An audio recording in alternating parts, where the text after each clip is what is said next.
Magandang araw po sa ating lahat. Kumusta na po kayo? Sana ay ligtas po kayo kung saan man kayo naroroon. Bago tayo maumpisa ng pagtalakay, pinapaalalahanan po muna ulit ng lahat na ang lekturang ito ay para lamang sa aking mga mag-aaral, sa aking mga estudyante na officially enrolled mula sa Polytechnic University of the Philippines para sa subject o sa kursong General Education 113. Ngayon ay tatalakayin naman natin ang Unit 2 at mga kaugnay na usapin tungkol sa nasyon, bayani at nasyonalismo. At bigyan muna natin ito ng pakahulugan. Unahin natin ang nasyon.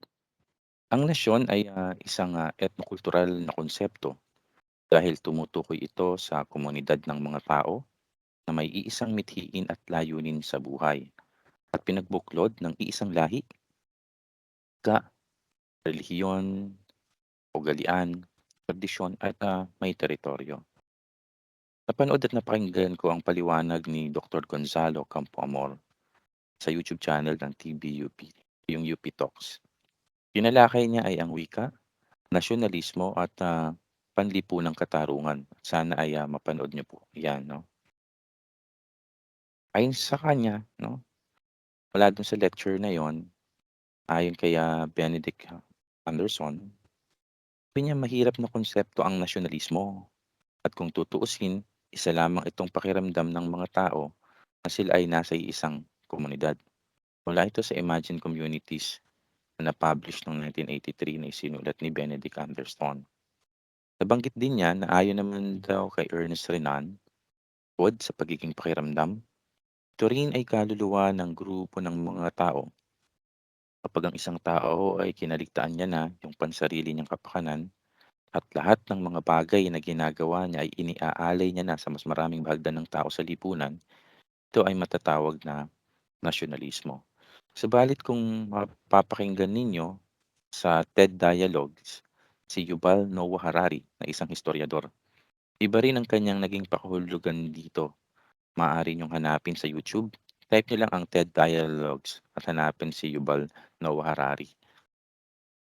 Samantala, ang bayani ay isang tao naman na nagmula sa kanyang bayan, lugar kung saan siya ay mayroong naging malaking ambag para sa kabutihan, para sa higit na kabutihan at higit na karangalan nito. Kaya meron tayong mga salita gaya halimbawa ng kabayanihan, bayanihan, kababayan. So, makita ninyo yung salitang ugat mula diyan. Sadyang nagbago-bago o nagpabago-bago ang pakahulugan ng mga salita sa bawat panahon. Dahil na rin ito sa pagbabago-bago ng mga hamon, mga paraan, pamantayan ng mga taong nagbibigay kahulugan o nag-aangkop sa mga salita. Okay? So, ayon sa 2002 Executive Summary Report ng National Historical Commission of the Philippines. Okay, so ito po yung Selection and Proclamation of National Heroes and Laws honoring Filipino historical figures. Sinabi doon sa executive summary, basahin niyo lang po yan. No law, executive order, or proclamation has been enacted or issued officially proclaiming any Filipino historical figure as a national hero. So malinaw po yan. However, because of their significant roles in the process of nation building and contributions to history, there were laws enacted and proclamation issued honoring these heroes. Kinikilala talaga ng mga bayani natin. Ganun pa man, at upang mas maunawaan, hayaan natin na pahapyawan ang naging buhay at kaisipan ng mga piling bayaning itinampok ng Technical Committee, the National Heroes Committee, noong ika-15 ng Nobyembre 1995. So, November 15, 1995. At ngayon malinaw na magdadalawamput 7 taon na itong inilabas na ito. Unahin natin sa talaan si Jose Rizal, gaya ng nasa listahan ano, 1861 to 1896. Sino nga ba ang hindi makakakilala sa kanya bilang pambansang bayani? Napakaraming mga bagay at pelikula na ang ginawa na may kaugnayan sa kanya, mga aklat na nailimbag, artikulong nailathala, may mga paaralan at lugar na ipinangalan sa kanya, gaya na lang halimbawa ng distrito ng Morong na naging lalawigan ng Rizal noon pang 1901. Maging ang Pasay City ay tinawag din daw noong Rizal City 'no, ayon sa nakikita niyong slide mula kay Professor Nestor Castro. So, makikita niyo yung kulay pula na may bilog, yan, Rizal City. Ang Rizal Stadium, pinangalan din yan sa kanya. Ang pangunahing barkong pandigmaan ng Pilipinas, tinawag na BRP Jose Rizal.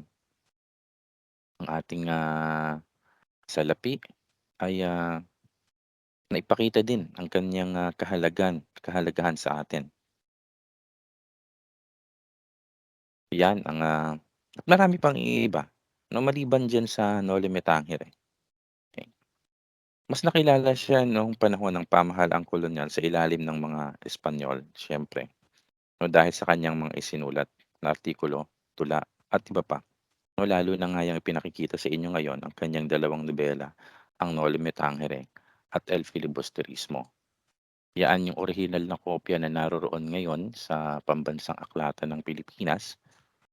Maaari niyo siyang puntahan at maaari niyo pa ring makita 'yan kung kayo ay interesado kasi naka-exhibit pa rin 'yan sa kanila. So, nasa second floor po 'yan kung sasadyain ninyo. Eh, eto naman ang El Filibusterismo na naroroon din. Sana ay mapanood ninyo kung paano 'yan na paano 'yan iniayos para makita ng publiko sa mahabang panahon na iningatan at inalagaan nila 'yan diyan. So, 'yan yung mga kuha kong larawan nung ito ay binisita ko nitong nakaraan.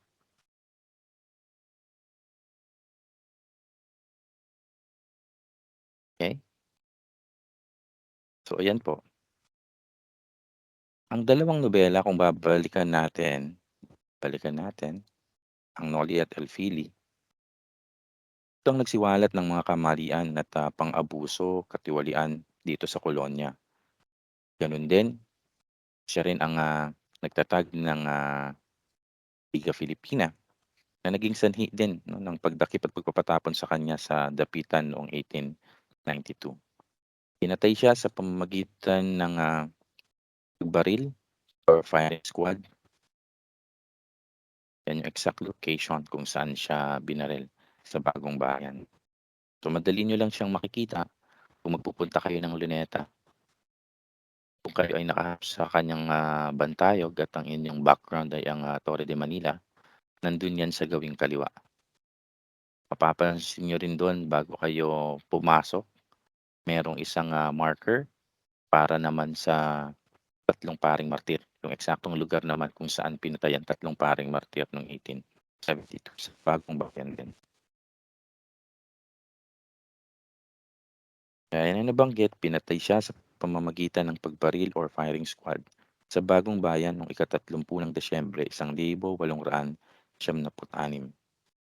At mula pa nga noong 1898 sa pamahalaan ni Aguinaldo ay inaalala ang petsang ito bilang pambansang pagluluksa din sa mga naging biktima nung panahon ng pamahalang Espanyol dito sa Pilipinas. Yan yung ilang mga lugar. Yan naman yung eksaktong lugar kung saan siya nailibing sa Paco Cemetery. At nung panahon ng mga Amerikano, hinukay yan at nailipat muna siya panandalian sa Intramuros na sa bahay ng kanyang mga kamag-anakan at bago siya tuluyang nailipat sa Luneta ngayon 'no, yung kanyang bantayog noong 1912. So, yan po yung kanyang bantayog. So, yung binabanggit kanina na marker nandito 'no, nasa gawing kaliwa ninyo, yang kulay puti na yan. Yan yung marker para sa tatlong paring martir na pinatay naman noong 1872. So, yan yung pinaka-historical marker na nandoon sa Luneta. Ah, Bilang pagpapatuloy, ayan ang kanyang pahayag. So, dahil nga doon sa pagkilala nung December 30, 1896 sa panahon ni Aguinaldo, ang December 30 bilang, araw din ng mga naging biktima pagluluksa, hindi lang kay Rizal 'no, yung ibang mga naging biktima ng, pamahalang kolonyal sa Pilipinas at, kinilala din niyang araw na 'yan ng mga sumunod na liderato 'no, pinagtibay din nila 'yan. Sa katunayan noong, November 2001 'no, 2 dekada na ang nagdaan, ay naglabas ng proklamasyon bilang 126 series of 2001 si dating Pangulong Gloria Macapagal Arroyo at idineklara na ang buwan ng Disyembre ng bawat taon ay ituturing na buwan ni Rizal. So, every December kaya pagpasok ng Disyembre, so huwag kayong tataka maraming mga gawain na may kaugnayan kay Rizal kasi 2001, more than 2 decades ago, sa panahon ni President, or former President Gloria Macapagal Arroyo ay, ipinoklama o dineklara na ang, bawat buwan ng Disyembre ay kikilalanin bilang buwan ni Rizal. At tatalakayin pa natin ng mas malalim ang kanyang mga naging buhay, ang kanyang naging buhay sa mga susunod na meeting. Sana ay, makatulong ito at maging, interesante para sa inyo para ipagpatuloy ang, pagkuha ng, kursong ito o ng, subject na ito. Sunod naman natin ay si Andres Bonifacio, sinilang noong 1863 at, pinatay noong 1897. Gaya ni Dr. Rizal, ay isa rin siya sa ating pambansang bayani. Kung narating niyo na ang mga lugar gaya halimbawa ng Liwasang, Bonifacio, o 'yan yung aming, photo walk 2012 'yan. So, 2 decades na 2 decades ago. So, makikita niyo kung gaano na katagal na isinasagawa 'yan sa Department of History, mga photo walk. So, ibig sabihin na halos nalibot namin yung mga historical sites dito sa Maynila para i-document. Hindi pa uso noon yung mga heritage walk 'no, nung 2012 ay naisagawa na 'yan sa kagawaran ng, kasaysayan 'no, sa ating ng ating sintang paaralan. May mga escort pa 'yan 'no, nung panahon na 'yon, yung ating, Manila Police District, et cetera 'no. Napaka-memorable ng photo walk na 'yan. So, 'yan yung ilan sa mga, napuntahan namin. Pero siyempre ang ipapakita dito yung may kaugnayan lang kay Andres Bonifacio muna. Okay, so 'yan po. Kung narating niyo na rin ang, monumento, ang, Tutuban, Pinaglabanan at ilan pa, ay, ilan lamang sa mga lugar na naidikit sa kanya maging ang, Bonifacio Global City 'no, o yung Fort Bonifacio before. May mga pelikula rin tulad ng Trial of Andres Bonifacio noong 2010, Supremo noong 2012, Bonifacio, ang unang pangulo noong 2014. Nagpapakita rin 'no, excuse me, ng kanyang malaking ambag sa ating kasaysayan, sa ating bayan. Siya ang pormal na nagtatag ng kataas-taasan, kagalang-galang na katipunan ng mga anak ng bayan noong ika-7 ng Hulyo 1892. Ang lihim na kilusang nagpasimula ng himagsikang Pilipino noong 1896 laban sa mapang-abusong pamahalaan ng mga Espanyol. Subalit nahatulan ng kamatayan sa isang military tribunal noong panahon ng pamahalaan ni Aguinaldo at pinatay kasama ang kapatid na si Procopio Bonifacio sa bundok nagpatong sa Maragondon, Cavite noong ika-10 ng Mayo 1897. Siya ang kinikilalang ama ng himagsikang Pilipino at pangulo ng Republika ng Katagalugan. Sabi nga tuwing ika-30 ng Nobyembre, ito na 'no, kakaroon na naman ng, ah, piyesta opisyal para sa taon na ito. At tuwing ika-30 ng Nobyembre, ang araw ng kanyang kapanganakan ay pista opisyal dito sa atin. Una itong naideklara sa pamamagitan ng Philippine Legislature Act number 2946 sa pamunuan ni Francis Harrison o Francis Burton Harrison noong ika 6 ng Pebrero 1921. So, mahigit 100 taon na rin. Okey, so makikita ninyo yung mga pagkilala sa ating mga pambansang bayani, kahit na panahon ng mga Amerikano 'yan o dahil nasa sabi nga natin nung nakaraang lektura, nasa colonial period tayo, American colonial period tayo nung mga panahon na yon, ay nakikita nila yung mga ginawa ng mga Pilipino na kinakailangan din na kilalanin. Di mo kasi matatawaran talaga yung mga ginawa ng una. Okey, so bilang, pagpapatuloy, sunod naman natin si Emilio Aguinaldo.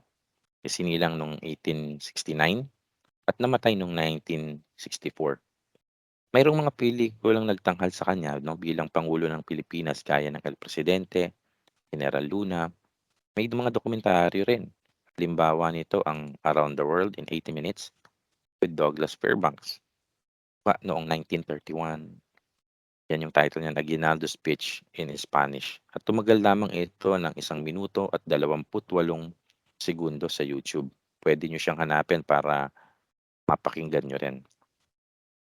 Mga kalye, pamantasan at paaralan, mga ikinabit din sa kanya. At sino ba ang hindi mamamangha rin sa kanyang tahanan na nakilala nating Aguinaldo Shrine sa Kawit, Cavite, saan ay, pinapaniwalaan na unang ibinagayway ang bandila ng Pilipinas sa proklamasyon ng ating kasarinlan ika-12 ng Hunyo 1898. So ayan ay, isa sa kanyang mga bantayog na makikita sa harapan ng Kapitolyo sa lalawigan ng Cavite sa Tres Martires City. Ito naman yung kanyang, puntod sa mismong likuran niya ng kanyang ano 'no, ng kanyang, mansyon sa Cavite o nasa Aguinaldo Shrine.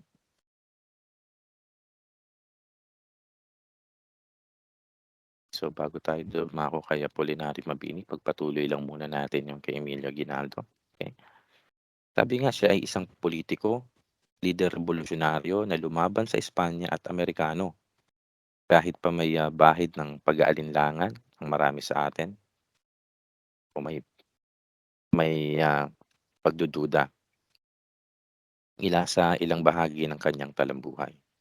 Pero sabi nga hindi natin maiwawaksi ang kanyang ginampanan sa kasaysayan ng ating kasarinlan.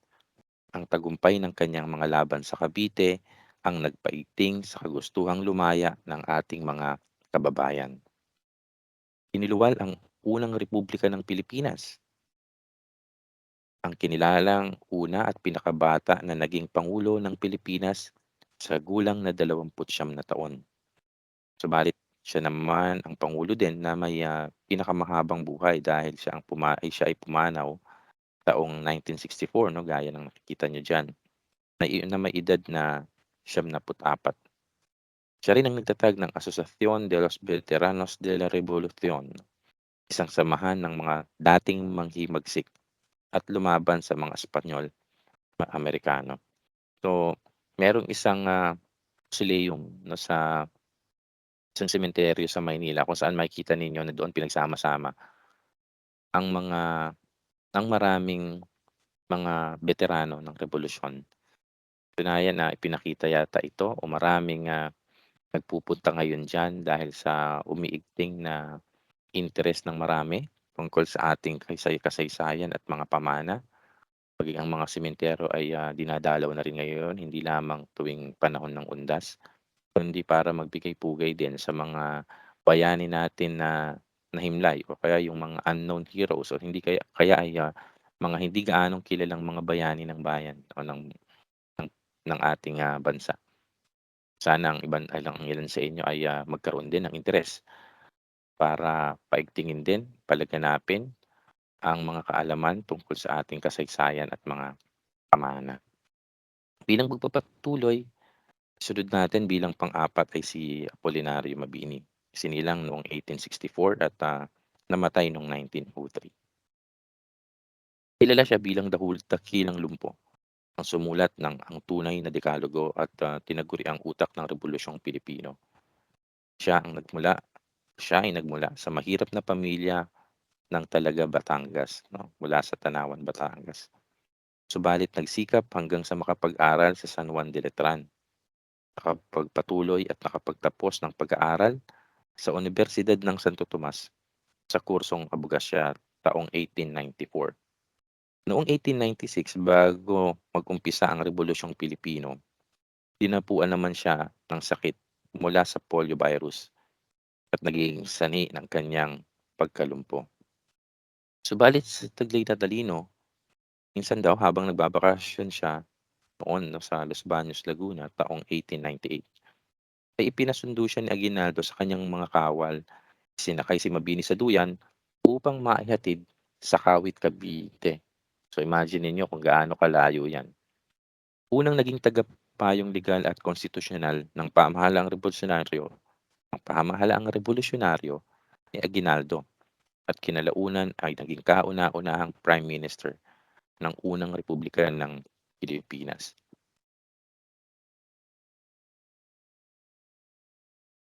Naipakita din sa mga pelikulang El Presidente noong 2012 at General Luna 2015 ang mahalagang gampanin ni Mabini sa pamahalaan.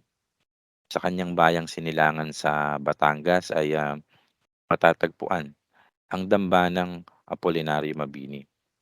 So, yan po yon kung saan matatagpuan ang kanyang labi.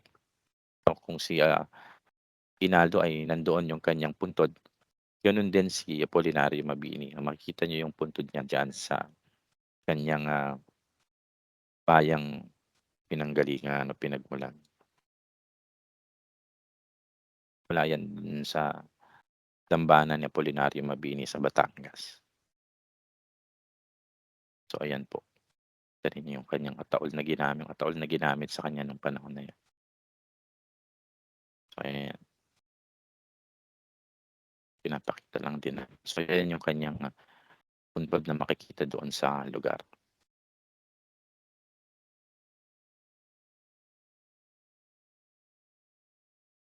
So, yan. Ang ating sintang paaralan sa Santa Mesa ay tinawag ding Mabini Campus. Ito na ang permanenteng lugar kung saan nailipat ang kanyang bahay na makikita niyo ngayon na dati yan ay matatagpuan sa bakuran ng Presidential Security Group sa Nagtahan, sa kabila ng Ilog Pasig. Kung dadaan kayo ng Nagtahan Bridge, halimbawang mapapasyal kayo sa direksyon ng, Landers, so hindi puwedeng hindi niyo madadaanan ng PSG kung tatawid kayo ng Nagtahan papunta sa area na nabanggit. So, nandoon sa compound na 'yon ng Presidential Security Group matatagpuan dati 'no, yang nakikita niyo ngayon sa inyong mga screen. Nasa bakuran din ng ating sintang paaralan 'no, ang, Museo ni Apolinario Mabini. So ayan, Museo ni Apolinario Mabini. Kaya sana pagka bumalik na ang normal na panahon 'no, actually hindi na kagaya ng dati yung panahong inaasahan natin na darating. Makapasyal din sana kayo sa Museo ni Apolinario Mabini kung saka-sakaling matapos na ang mga proyektong ginagawa sa PUP, kasi maraming ginagawang mga gusali ngayon do'n 'no, at, napakalimitado lang ng pinapapasok sa ating campus. Saka-sakaling mabisita at mapasyal kayo do'n, sana ay, puwede na ring pumasok sa Museo ni Mabini kasi hindi ako nagkakamali, nasa tabi kasi niyan yung ano, 'no, yung ginagawang north wing ng ating main building sa main campus, okey? Sana mapuntahan niyo po 'yan. Bilang panlima, isunod natin si Marcelo H. del Pilar. Isinilang noong 1850 at, namatay noong 1896. Isa siya sa mga haligi ng kilusang propaganda, isa siyang propagandista na nakapagtapos ng abogasya sa Unibersidad din ng Santo Tomas, gaya ni Apolinario Mabini. Isang manunulat, kilala siya sa sagisag panulat or pen name na Plaridel. Ang ginagawa niya nun, kinanti o sinaling. Ganyan yung klase ng pag-atake niya sa pamahalaang Espanya at simbahan sa pamamagitan ng kanyang mga isinulat. Gaya halimbawa ng dasalan at tuksuhan, kay ingat kayo, pasyong dapat ipag-alab ng taong babasa, sagot sa hibik ng Pilipinas sa inang Espanya. Ganoon din ang pagsasalin ng El Amor Patria ni Rizal sa wikang Tagalog, pinamagatang pag-ibig sa tinubuang lupa. At marami pang iba. Tinatag niya ang Diaryong Tagalog noong 1882 upang isulong ang mga kaisipang demokratiko at mapagpalaya sa hanay ng mga magsasaka at pisante ng mga manggagawa.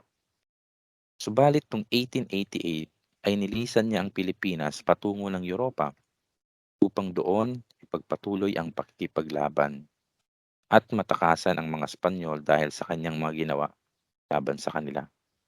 Doon ay naging patnugot siya ng La Solidaridad noong Nobyembre 1889 o 1889. Ang bayan ng Plaridel sa lalawigan ng Bulacan ay ipinangalan sa kanya noong ikadalawamputsyam ng Disyembre 1936. Mula sa pagiging dating bayan ng Kingguwa, ito ay naging Plaridel. At sabi nga sa inyong instructional materials, itinuring siyang Father of Philippine Journalism. Taong 2003 ay itinatag ng mga batikang mamamahayag ang Samahang Plaridel bilang pagpupugay sa kanyang mga kaisipan na naglalayon din ng pagkakaisa at pagkakaunawaan ng mga Pilipinong mamamahayag para paglingkuran ang bayan. Di rin natin matatawaran ang ambag ni Plaridel sa ating kasarinlan, no, sa ating kasaysayan. Ang pang-anim ay si Sultan Dipatuan Kudarat. Isinilang noong 1581 at namatay noong 1671. Siya ang kinikilalang dakila at magiting na pinuno ng Liping Maguindanao. Sa angking talino at tapang ay nagawa niyang mapag-isa ang watak-watak na pangkat ng Maguindanaoans at maging balakid ito siya sa pananakop ng mga Espanyol at pagpapalaganap ng Kristyanismo sa Mindanao. Sa taong 1633 hanggang 1636 ay nagawa niyang iparamdam sa mga Espanyol ang kanyang bagsik ng pamunuan niya ang malaking armada. Sa tulong din ng iba pang mga dato at salakayin ng mga lugar sa Luzon, gaya ng Tayabas, Albay, Sorsogon, Camarines, Puyo, Calamyanes, at Mindoro. Sa Visayas naman ay ang mga lugar gaya ng Leyte, Samar at Panay. At noong ika-24 ng Hunyo 1645 ay nagkaroon ng tratado sa pagitan nila ni Komandante Francisco de Atienza sa tanggulan ng Zamboanga sa Mindanao upang panandaliang ihinto ang pag-atake ng mga Moro sa Luzon at Visayas. So humingi ng tigil putukan na parang ganyan, no? Yung mga Espanyol kasi nga sa puwersang mayroon si Sultan Kudarat.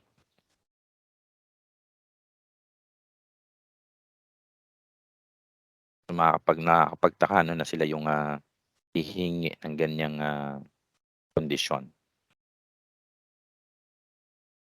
Kaya lang 1655, so kita niyo 'no, 10 years after, ay muling nagkaroon ng mga labanan sa pagitan nila. Nangyari 'yon dahil kailangang ipagtanggol ni Sultan Kudarat ang kanyang nasasakupan. Kasi muli na namang nagkaroon ng interes ang mga Espanyol sa Kamindanawan. Kaya walang nagawa si Sultan Kudarat, hindi sa walang nagawa, ang naging reaksyon niya ay muling ipagtanggol at ipaglaban ang Kamindanawan. Kaya bilang pagkilala sa panahon ni President Marcos, 'no, ay nilikha nito ang lalawigan ng Sultan Kudarat, sabay ng ilan pang mga lalawigan mula sa Mindanao, 'no. Maguindanao, ang Province of Maguindanao at Hilagang Cotabato So, tatlo 'yun 'no, kasabay ng Sultan Kudarat, ang, Maguindanao Province at ang Hilagang Cotabato. So, ang lalawigan ng Hilagang Cotabato, na dating bahagi lang ito ng Cotabato, isa lang silang lalawigan before 'no, Cotabato lang sila kung tawagin. At sa bisa ng Presidential Decree Number 341 na pinirmahan noong dalawamput dalawa ng Nobyembre, so ang dami ring naganap ng November 'no, 1973, ang, Kapitolyo ng Maguindanao ay ipinangalan din sa kanya. So, huwag kayong malilito, may Maguindanao Province at merong Maguindanao bilang kapitolyo ng, ah, Sultan Kudarat. Merong Sultan Kudarat bilang isang, lalawigan at, isang Sultan Kudarat bilang, isang kapitolyo ng, Maguindanao. So, ayan po, na pinangalan sa kanya 'yan. Yung mga bandayog na ipinakita sa inyo kanina, located 'yan dun sa Cotabato at yung pangalawang bantayog naman ay sa, Makati Business District.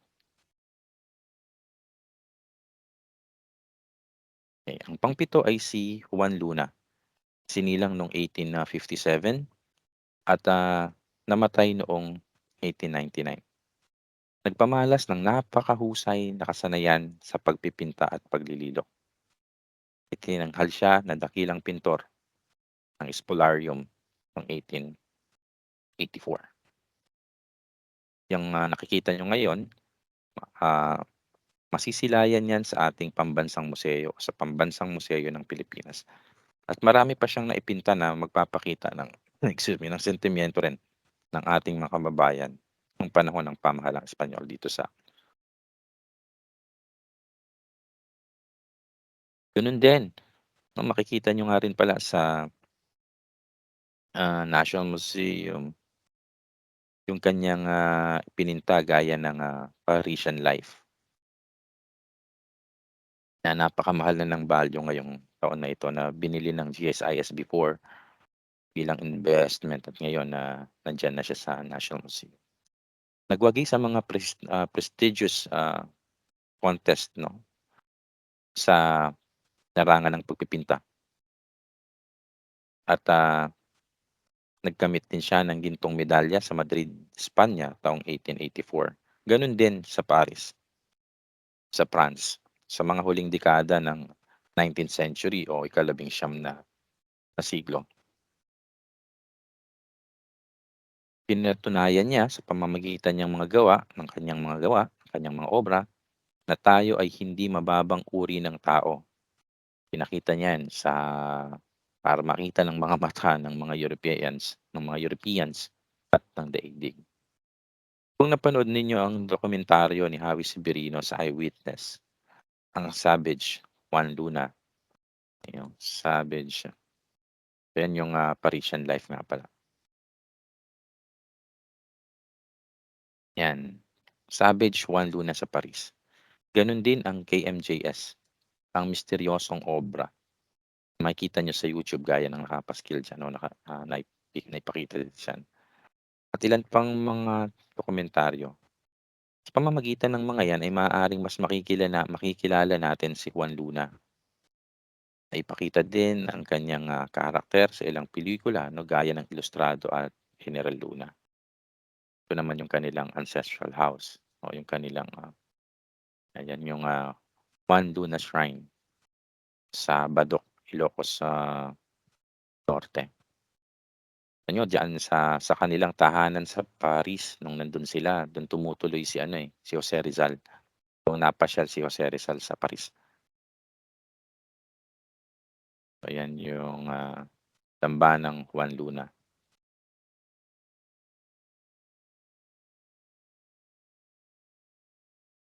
So yan, ah, marker. Sunod naman natin ay si Melchor Aquino, inilang noong 1812 at, namatay noong 1919. So, talagang matanda na siya nun 'no, mahigit 100 taon na, eh. Si Tandang Sora ay, matandang babae, 84 years old na siya nung mga panahon na yon ng Itinuring siya na dakilang ina sa pasong tamo na taos-pusong nagpatuloy sa kanyang tahanan upang matakasan ng Supremo Bonifacio at mga Katipunero ang pag-uusig at pagmamanman ng pamahalang Espanyol sa kanila. Siya ang nagbigay ng makakain, gamot at iba pang mga pangangailangan ng mga Katipunero. Ganun din upang magkatipon-tipon upang ganap din silang makapaghandang muli sa kanilang pakikipaglaban. Kasi ginamit niya yung kanyang tahanan para doon regroup, okey, magpalakas, magpahinga yung mga Katipunero. Siya ay nahuli at nakulong sa bilibid ng ilang araw bago pinatapon sa Marianas, kasama ang ilan pang mga Katipunero. Imagine mula Pilipinas pupunta ka ng Marianas, mahirap ang biyahe nun kasi wala namang eroplano. So, malalaki ang alon ng, dagat Pasipiko kasi yan ang iyong karagatang Pasipiko dahil diyaan ka dadaan. Tumagal iyon ng 38 buwan o 38 months hanggang siya ay palayain ng pamahalaan ng Estados Unidos at ibinalik sa Pilipinas upang makapamuhay muli sa kanyang tahanan noong 1898.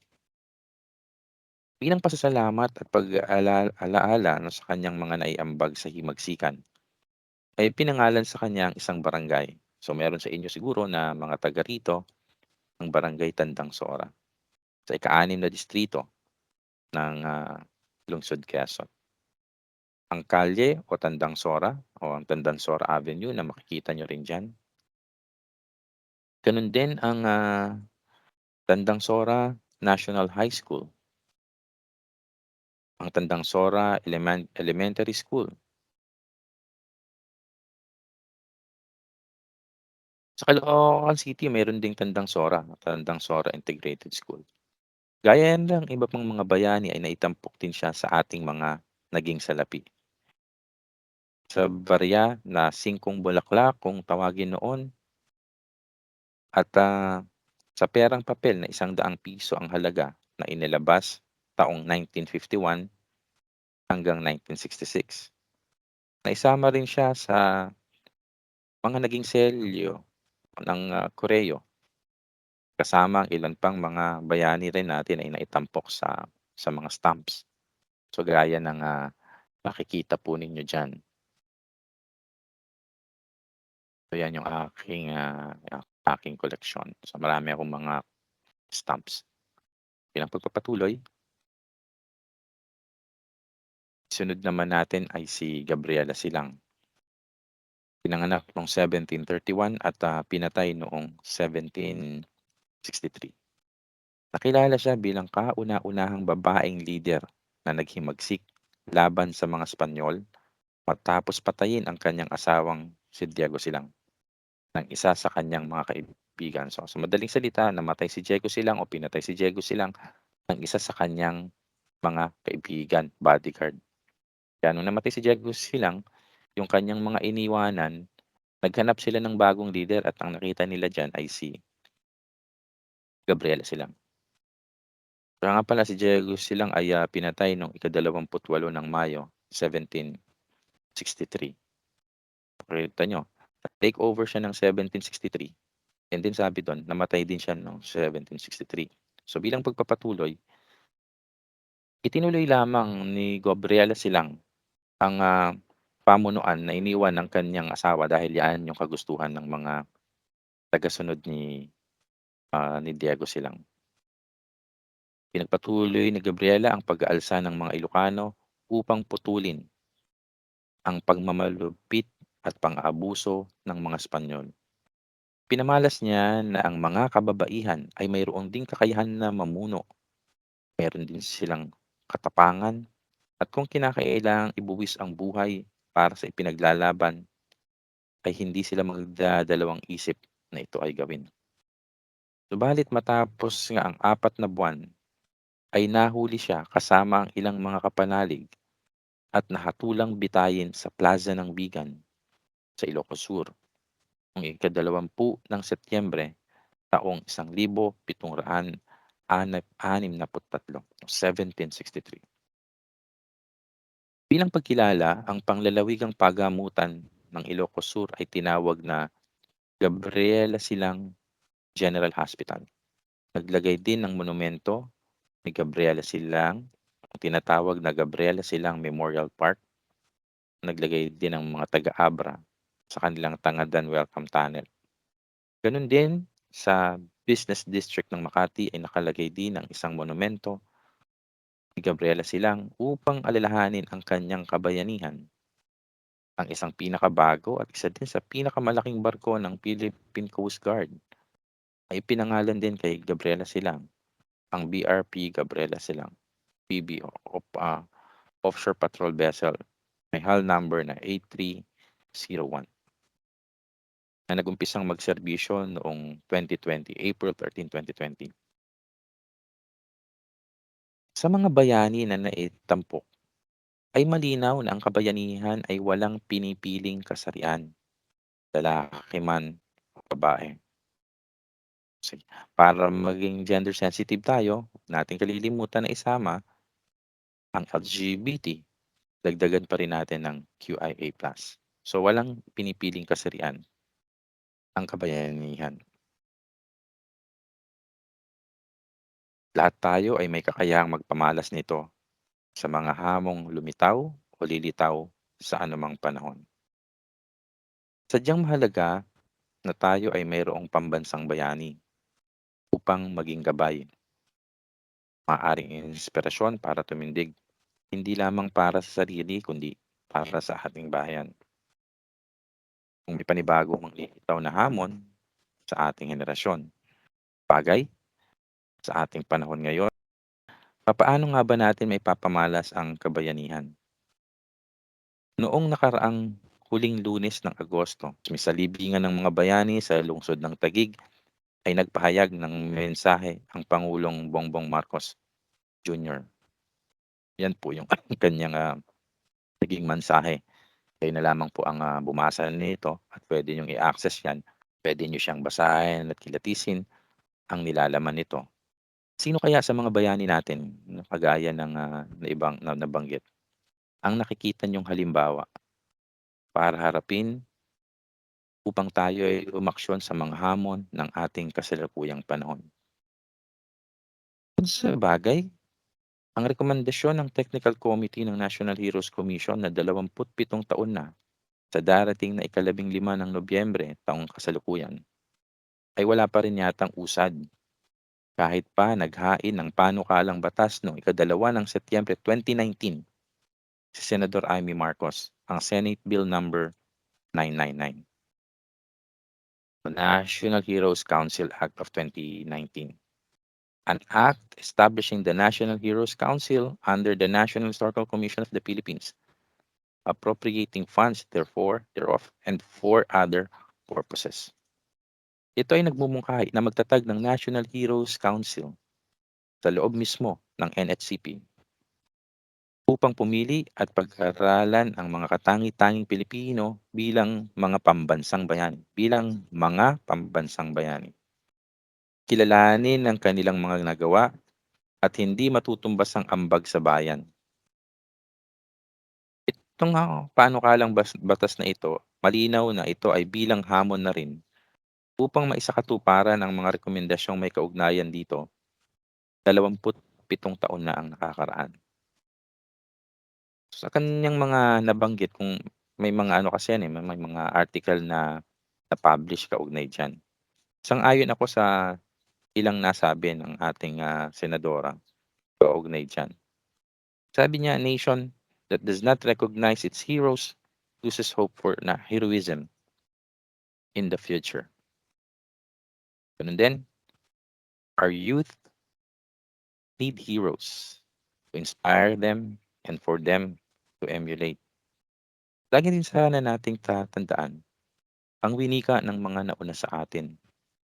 Kahit pa sabihin na gasgas na kabataan ang pag-asa ng bayan. Bilang kabataan na ba, may ibang generation sa ng mga kabataan simula ng sabi pa nga ng mga nauna sa atin, 'di ba? Walang alipin kung walang magpapaalipin. Totoo naman 'yan, wala naman tayong dapat pagtalunan diyan. So sana Sa puso din sana natin ito, lalong-lalo na yung mga walang interes sa kasaysayan, sa mga pamana, okey? Talino ka ma't mayaman, kung ang bayan mo'y alipin, alipin ka din. Marami pong salamat sa inyong lahat. Sana po ay, meron kayong, tutunan, naintindihan kahit na papaano sa maiksing lekturang ito. Muli, lagi po tayong mag-iingat sa lahat ng pagkakataon. Marami pong salamat ulit sa inyong lahat.